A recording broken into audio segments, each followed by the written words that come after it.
Você já parou para pensar que talvez o pecado que mais te afasta de Deus seja exatamente aquele que todo mundo ao seu redor considera normal? É isso mesmo.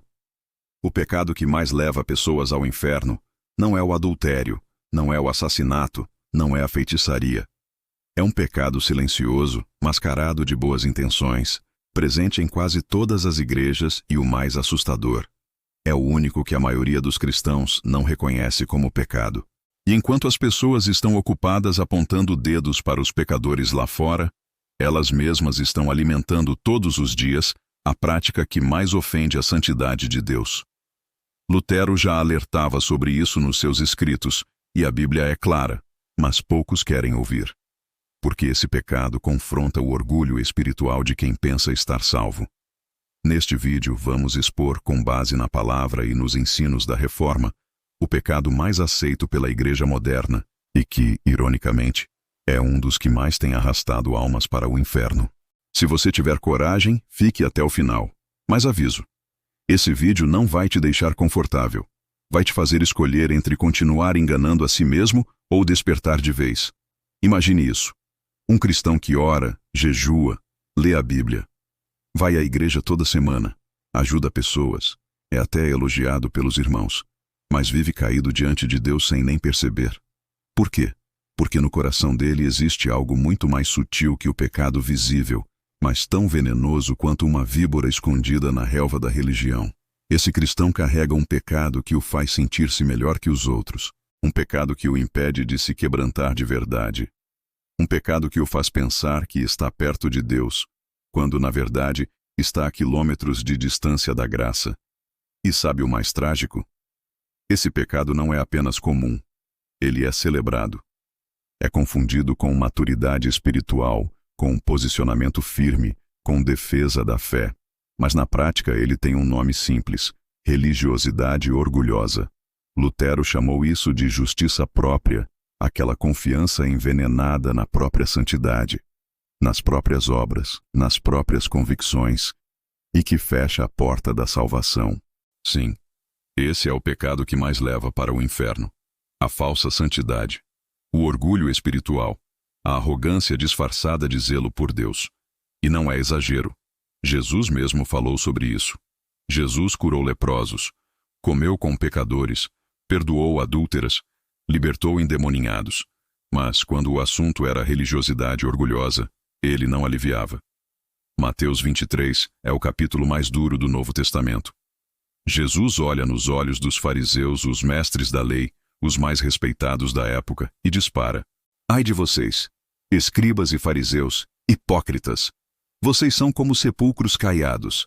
Por fora parecem belos, mas por dentro estão cheios de ossos de mortos e de toda a imundícia. Mateus 23, 27. Você percebe o peso disso? Gente que achava que estava no céu, já estava no inferno e nem sabia. E por quê? Porque jejuavam, oravam, ofertavam, mas faziam tudo por orgulho espiritual. Não havia amor. Não havia arrependimento genuíno. Só uma performance de santidade. E o mais perigoso, eles achavam que eram o padrão, se sentiam melhores. Julgavam todos ao redor. E aí está a armadilha. A religião pode virar um palco para alimentar o ego. Jesus deixou claro: muitos me dirão naquele dia: Senhor, Senhor, e eu lhes direi: nunca vos conheci. Mateus 7, 22, 23. Eles achavam que estavam dentro, mas estavam do lado de fora o tempo todo, porque não conheciam a ele de verdade, só a religião. Esse pecado não ficou preso aos fariseus. Ele está vivo, disfarçado e sorridente dentro de muitas igrejas hoje. Não precisa de túnica nem de sinagoga para cultivar orgulho religioso. Basta um coração que diz silenciosamente: eu sou mais crente que você. Quantos hoje olham com desprezo para quem ainda está no começo da fé? Julgam o louvor do irmão porque não segue seu estilo musical mais santo? Apontam os erros dos outros como se nunca tivessem pecado? E o mais perigoso, quantos estão mais preocupados com a aparência de espiritualidade do que com o arrependimento verdadeiro?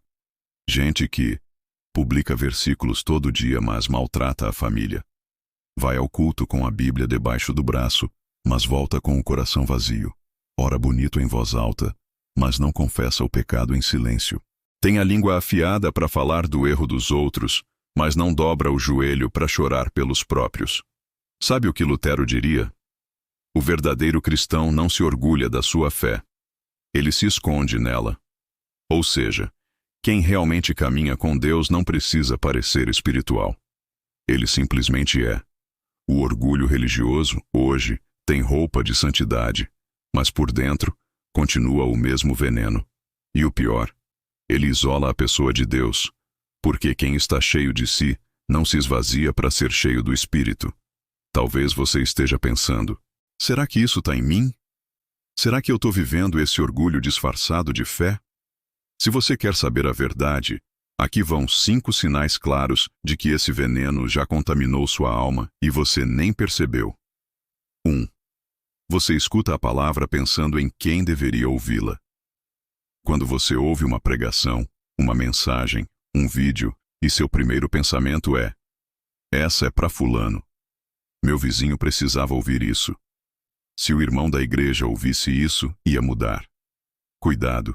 Isso revela que você acha que já está bem, e os outros é que precisam mudar. Mas o verdadeiro cristão ouve assim: Deus, o que o Senhor quer falar comigo agora? 2. Você sente prazer em parecer mais espiritual do que os outros. Se no fundo você se sente melhor do que aquele irmão que ainda tropeça ou gosta de ser visto como alguém maduro, ungido, experiente na fé, isso não é maturidade. É ego travestido de santidade. Cristo lavou os pés dos discípulos. E muitos hoje querem que os discípulos lavem seus sapatos. 3. Você não aceita correção. Nunca. Você se sente ofendido quando alguém te confronta. Despreza conselhos. Justifica seus erros dizendo: Deus conhece meu coração. Então, ouça isso com temor. Um coração orgulhoso nunca amadurece. Ele apenas se esconde atrás de versículos. 4. Você ora, mas não confessa. Você fala com Deus, mas evita o assunto do seu pecado. Então você não ora. Você monologa. O arrependimento verdadeiro não tem discurso pronto. Ele tem lágrimas e verdade. 5. Você julga mais do que intercede. Você passa mais tempo analisando a vida dos outros do que dobrando o joelho por eles. Então você não está em guerra contra o pecado. Está alimentando o orgulho. Lutero alertava: o homem mais perigoso é aquele que acha que não precisa mais de arrependimento. Essa é a raiz do orgulho espiritual. A falsa segurança. A certeza ilusória de que já está salvo, já sabe tudo, já é de Deus demais para cair. Mas deixa eu te lembrar de algo. Satanás caiu do céu não por adultério, não por mentira, não por roubo, mas por orgulho. Se ele caiu por isso, imagine você. Se Martinho Lutero estivesse agora diante de você, ele não viria com elogios. Ele não perguntaria quantas vezes você vai à igreja, nem quantas pregações você já ouviu, nem quantos versículos você sabe de cor. Ele perguntaria algo muito mais direto: você já se arrependeu de verdade hoje? Porque para Lutero a essência do evangelho não era religião, era rendição, a fé que salva. Não é a que grita: Senhor, Senhor. Jesus disse: muitos me dirão naquele dia: Senhor, Senhor, e eu lhes direi: nunca vos conheci. Mateus 7, 22, 23. O que isso nos ensina? Que é possível parecer cristão, agir como cristão, falar como cristão, e ainda assim estar completamente longe de Cristo. Porque o que Jesus procura não é performance religiosa, é coração quebrantado. A única postura que te livra do orgulho espiritual não é se esconder atrás de títulos, não é colecionar ministérios, não é virar especialista em doutrina, é cair de joelhos todos os dias, é clamar como o publicano no templo: Senhor, tem misericórdia de mim, pecador. Lucas 18, 13. Lutero sabia que esse era o caminho. Por isso ele dizia: a vida cristã inteira deve ser uma vida de arrependimento. Não uma vez só, mas todos os dias. Hoje, talvez você precise de uma reforma. Não da igreja, não do seu pastor, mas do seu coração. Hoje é dia de rasgar as vestes do orgulho e vestir-se da graça. Hoje é dia de parar de acusar os outros e começar a clamar: Senhor, muda em mim o que ainda te entristece. Se essa palavra te confrontou, é porque Deus está te chamando. Não ignore, pare, ore, chore, quebre-se, antes que o orgulho que você alimenta te afaste daquele que mais te ama. Cristo está com os braços abertos, mas o céu não tem lugar para quem se acha justo, só para quem sabe que precisa de misericórdia. Hoje, Ele te convida a se esvaziar, para ser cheio de verdade.